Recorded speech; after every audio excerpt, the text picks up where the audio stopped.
yang dimakan oleh burung. Dan yang paling terakhir yaitu properti dengan nilai variabel.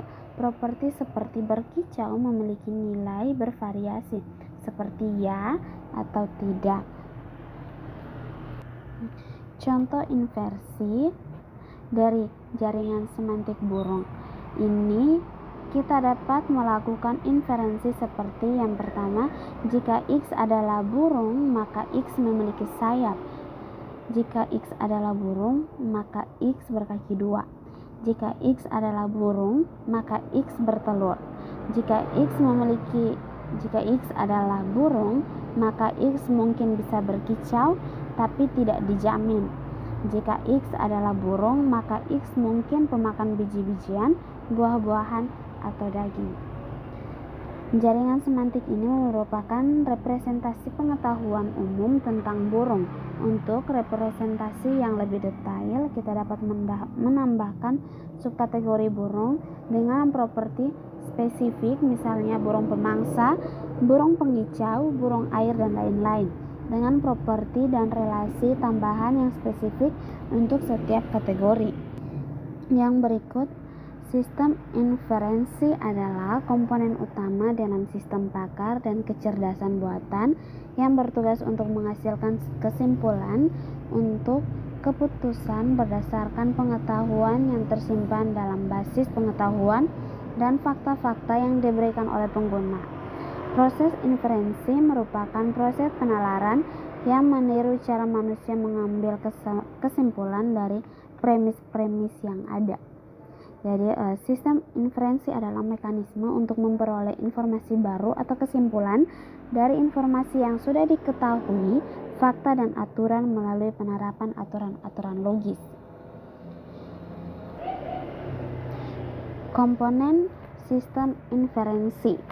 Yang pertama yaitu berbasis pengetahuan atau knowledge base, kumpulan fakta-fakta aturan yang merepresentasikan pengetahuan domain. Yang kedua, working memory, yaitu tempat penyimpanan sementara untuk fakta-fakta yang diketahui dan disimpulkan yang dihasilkan selama proses inferensi.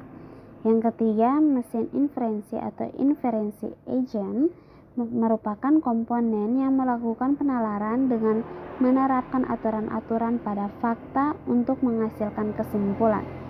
Yang terakhir yaitu strategi kontrol, merupakan menentukan aturan, penerapan aturan, dan resolusi konflik ketika beberapa aturan dapat diterapkan secara bersamaan.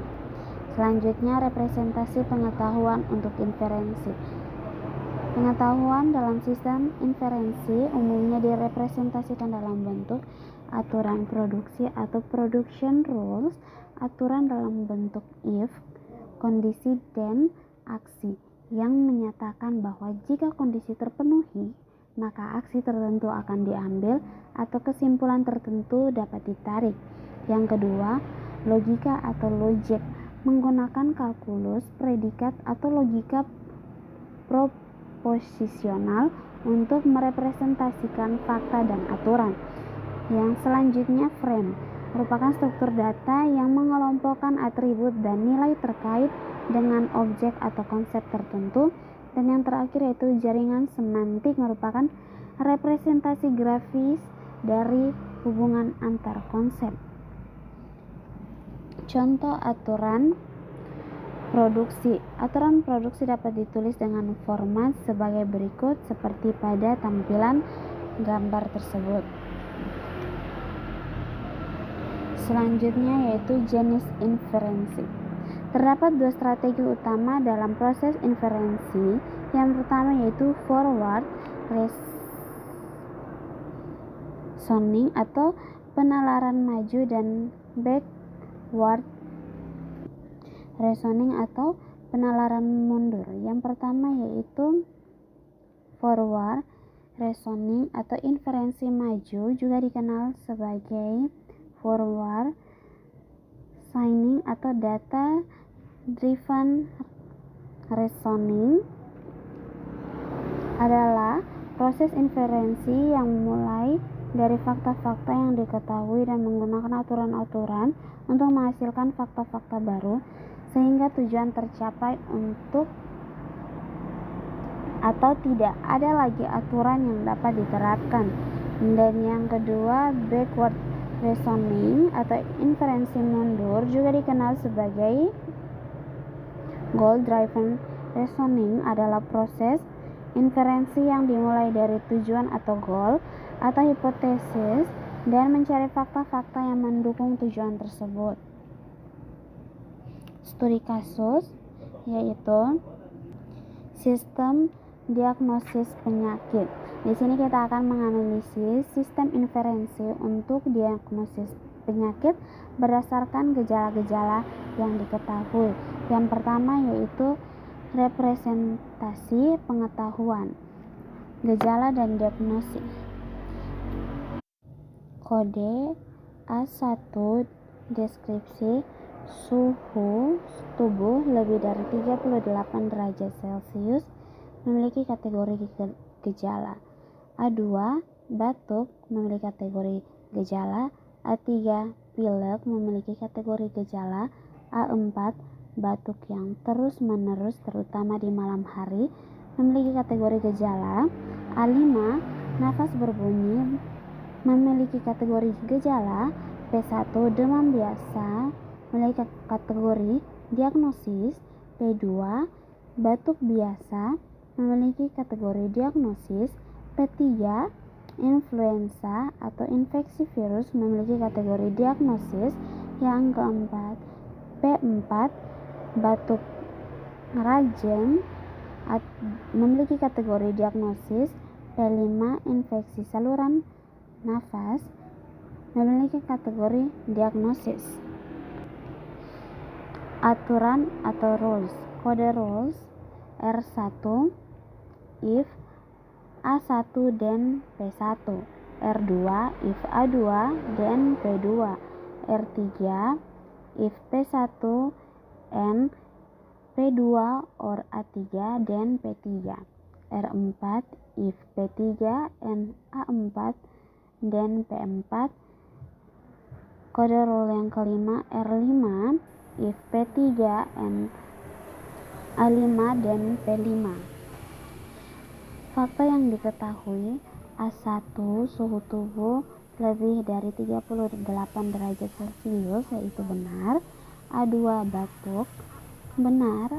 A4 batuk yang terus-menerus terutama di malam hari dengan kategori benar. Forward reasoning pada diagnosis penyakit. Yang pertama yaitu langkah-langkah penalaran dengan forward reasoning atau penalaran maju untuk mendiagnosis penyakit berdasarkan fakta yang diketahui melalui A1, A2, dan A4. Langkah yang pertama yaitu inisiasi working memory. Working memory sama dengan A1, A2, dan A4. Penjelasan menyimpan fakta awal yang diketahui dari pasien. Langkah kedua yaitu aplikasi aturan R1. Rule if A1 dan P1. Evaluasi A1 ada dalam working memory sehingga aturan R1 dapat diterapkan. Aksi tambahan P1 ke working memory. Working memory sama dengan A1, A2, A4, dan P1. Penjelasan karena pasien memiliki suhu tubuh lebih dari 38 derajat Celcius atau A1, maka dapat disimpulkan pasien mengalami demam biasa P1. Langkah ketiga yaitu aturan R2. Rule if A2 dan P2. Evaluasi A2 ada dalam working memory sehingga aturan R2 dapat diterapkan. Aksi tambahan P2 ke dalam working memory. Working memory sama dengan A1, A2, A4, P1, P2.